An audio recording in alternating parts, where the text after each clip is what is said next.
ओम शांति। ये बाबा की 20 तारीख की साकार वाणी है। सार है मुरली का।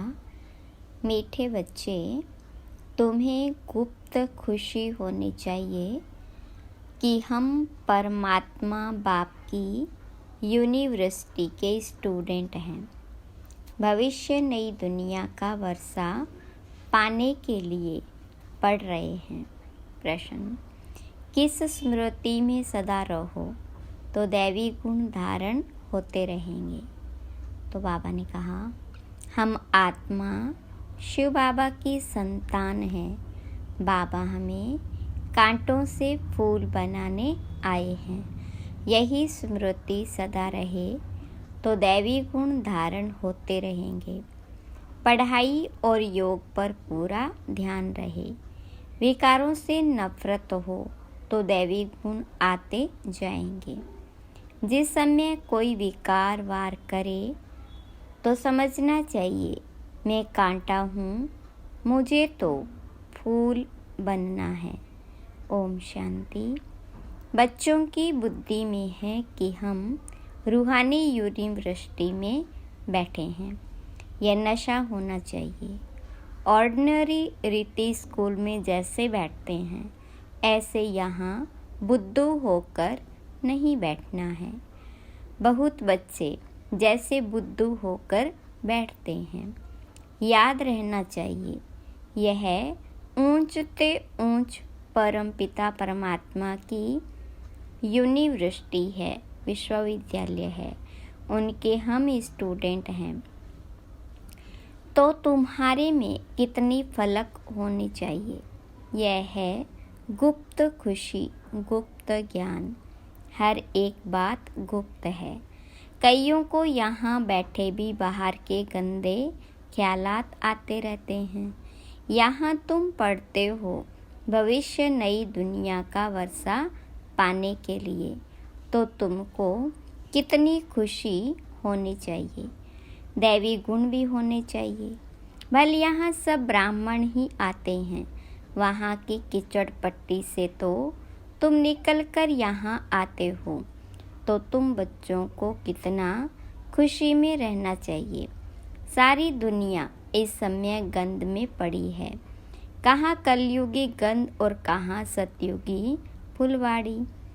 कलयुग में एक दो को कांटे लगाते रहते हैं। तुमको तो अब फूल बनना है, तो कितनी खुशी रहनी चाहिए। हम अब फूल बनते हैं। यह बगीचा है। बाबा को बागवान कहा जाता है।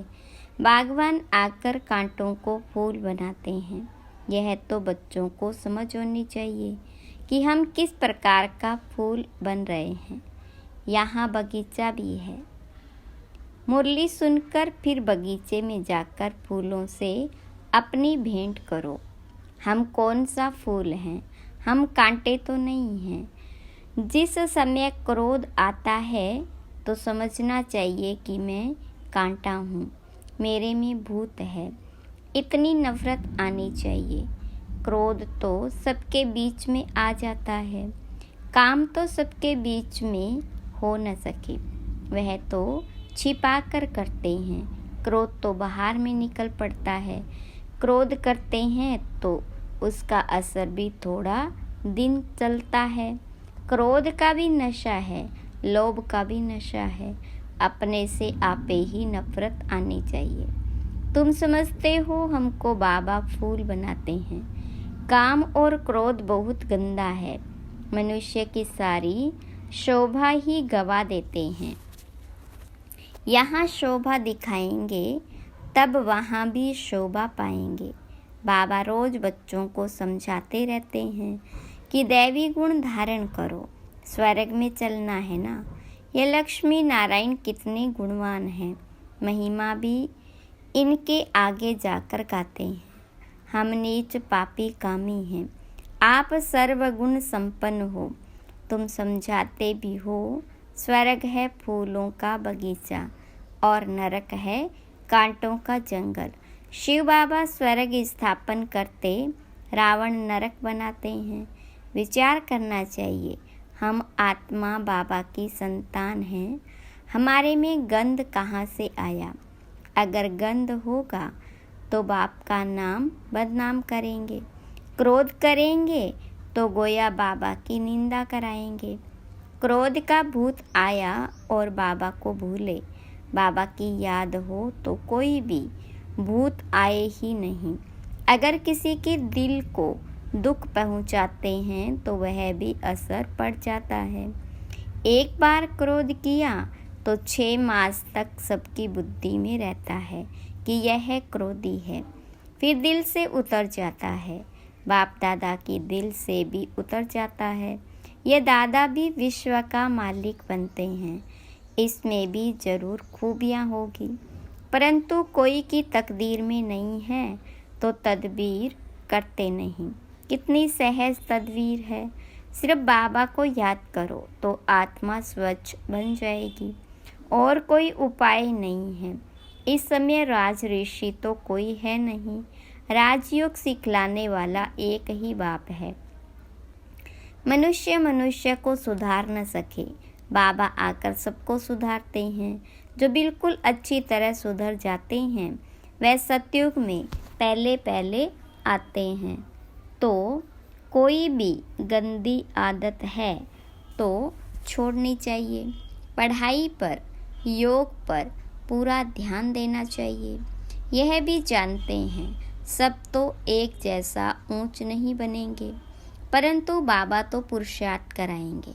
जितना हो सके पुरुषार्थ कर ऊंच पद पाओ, नहीं तो कल्पांतर नहीं पा सकेंगे।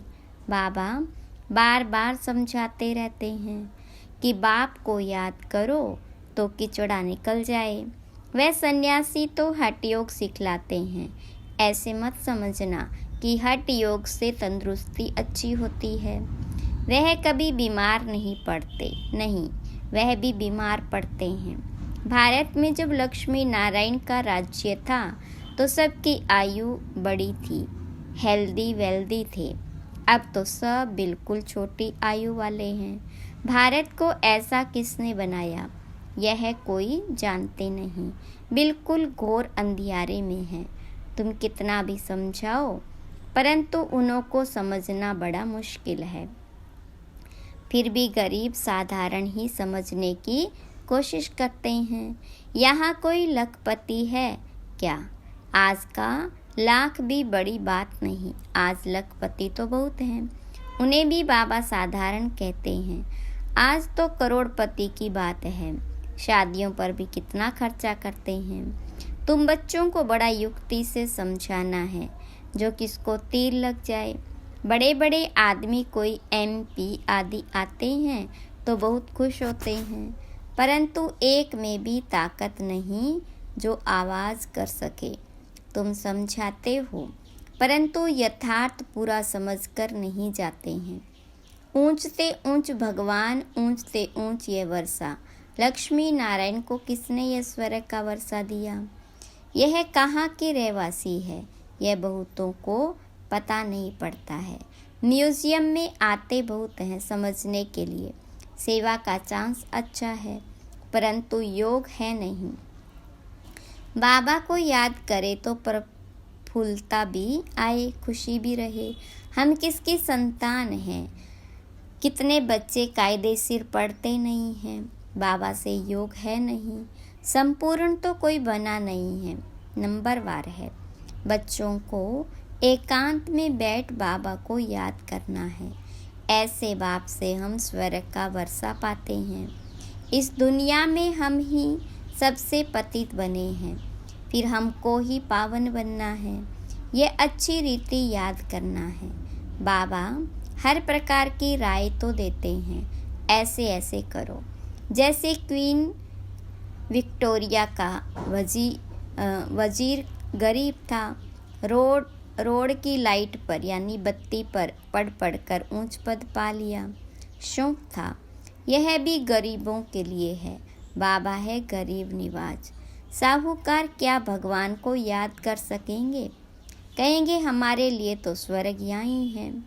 अरे बाबा ने स्वर्ग की स्थापना की नहीं है, अब कर रहे हैं। बाबा को याद करो, पावन तो जरूर बनना है। बच्चों को युक्ति रचनी है।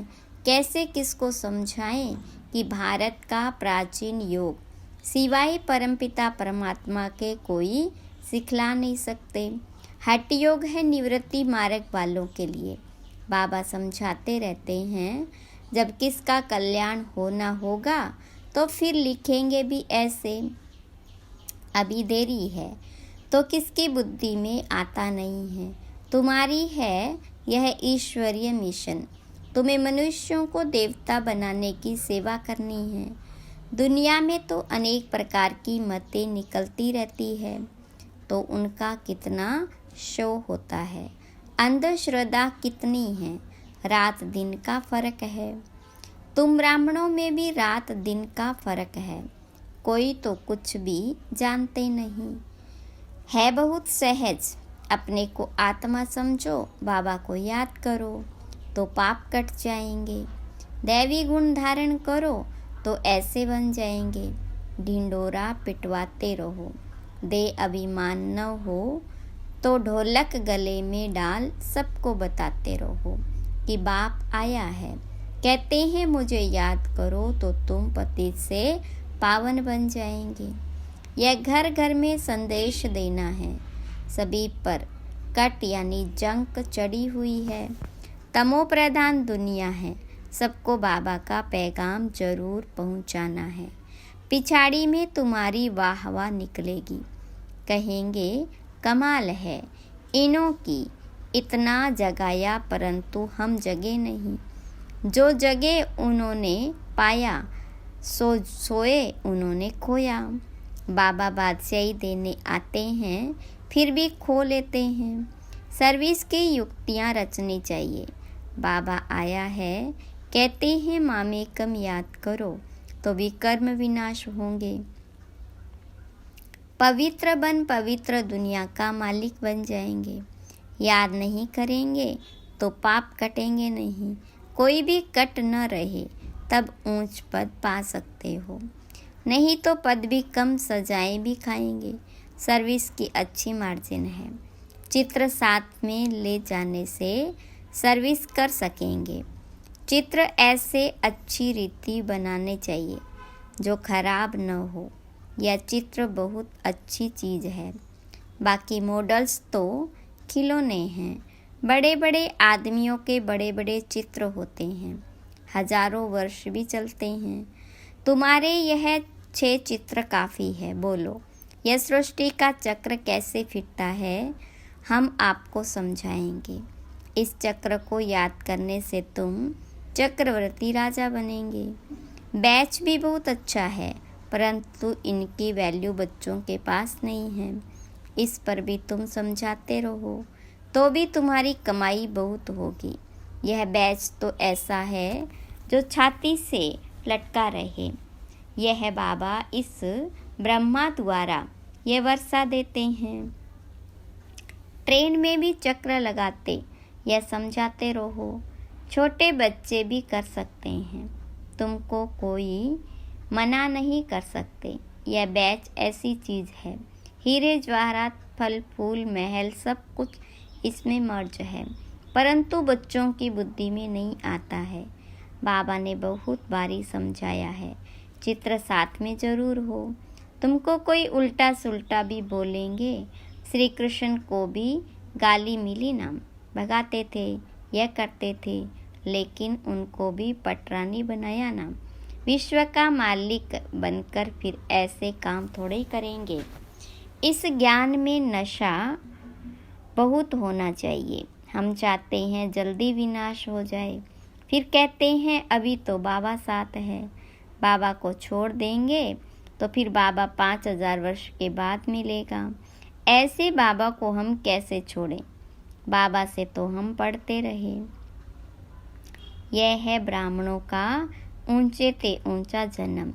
ऐसा बाप जो हमको राजाई दे रहा है, फिर तो हम उनसे मिलेंगे नहीं। परंतु गंगा पर रहने वालों को इतना कदर नहीं रहता। बाहर वाले कितना महत्व रखते हैं। यहाँ भी बाहर वाले कुर्बान जाते हैं। अगर योग का बल नहीं है तो किसी पर भी समझाने का असर नहीं होता। कुछ भी समझते नहीं, आते बहुत हैं, लिखते हैं, ऐसे ऐसे समझाया, कहते हैं बहुत अच्छा है। बाबा समझते हैं, सुना ऐसे जैसे सुना ही नहीं, जरा भी समझा नहीं, बाबा को ही नहीं जाना। अगर कुछ समझते तो ऐसे बाप से कनेक्शन तो रखे, चिट्ठी लिखे, झट तुमसे पूछे कि तुम ऐसे बाप को चिट्ठी कैसे लिखते हो बताओ। शिव बाबा केयर ऑफ ब्रह्मा एकदम लिखने लग पड़े। यह तो रथ है ना, परंतु ज़्यादा कीमत तो उनकी है जो इसमें प्रवेश करते हैं। सर्विस करते करते बहुत बच्चों के गले थक जाते हैं, परंतु योग नहीं है तो तीर नहीं लगता। इसको भी ड्रामा कहेंगे। बाबा को जान लिया तो फिर बाबा से मिलने बगैर रह नहीं सकेंगे। ट्रेन में भी योग युक्त हो आए, हम जाते हैं बाबा के पास। जैसे विलायत से आते हैं तो स्त्री बाल बच्चे सब याद आते हैं। यह तो हम किसके पास जाते हैं तो रास्ते में कितनी खुशी होनी चाहिए। सर्विस करते करते आना चाहिए। बाबा है सागर, देखते हैं बच्चे फॉलो कर रहे हैं, ज्ञान की लहरें उठती है तो देख कर खुश होते हैं। यह तो बहुत अच्छा सपूत बच्चा है। सवेरे याद की यात्रा में बहुत फ़ायदा है। ऐसे भी नहीं सिर्फ सुबह को याद करना है, उठते बैठते खाते पीते याद किया, सर्विस की तो तुम यात्रा पर हो। अच्छा, मीठे मीठे सिक्की लदे बच्चों प्रति माता पिता बाप दादा का याद प्यार और गुड मॉर्निंग। रूहानी बाप की रूहानी बच्चों को नमस्ते। रूहानी बच्चों की रूहानी बाप दादा को याद प्यार गुड मॉर्निंग और नमस्ते। धारणा के लिए मुख्य सार। पहली पॉइंट, किसी के दिल को दुखी नहीं करना है। अंदर कोई भी भूत है तो जांच करके उसे निकालना है। फूल बन सबको सुख देना है। दूसरी पॉइंट, हम ज्ञान सागर के बच्चे हैं तो अंदर ज्ञान की लहरें सदा उठती रहे। सर्विस की युक्तियाँ रचनी हैं, ट्रेन में भी सर्विस करनी है, साथ साथ पावन बनने के लिए याद की यात्रा पर भी रहना है। वरदान, याद और सेवा के बैलेंस द्वारा बाबा की मदद का अनुभव करने वाले ब्लेसिंग की पात्र आत्मा भव। विस्तार, जहाँ याद और सेवा का बैलेंस अर्थात समानता है, वहाँ बाबा की विशेष मदद अनुभव होती है। यह मदद ही आशीर्वाद है, क्योंकि बाप दादा अन्य आत्माओं के मुहाफिक आशीर्वाद नहीं देते। बाप तो है ही अशरीरी, तो बाप दादा की आशीर्वाद है सहज स्वतः मदद मिलना, जिससे जो असंभव बात है वह संभव हो जाए। यही मदद अर्थात आशीर्वाद है। ऐसी आशीर्वाद की पात्र आत्माएं हो जो एक कदम में पद्मों की कमाई जमा हो जाती है। स्लोगन, प्रकाश देने के लिए अविनाशी सुख शांति व सच्चे प्यार का स्टॉक जमा करो। ओम शांति।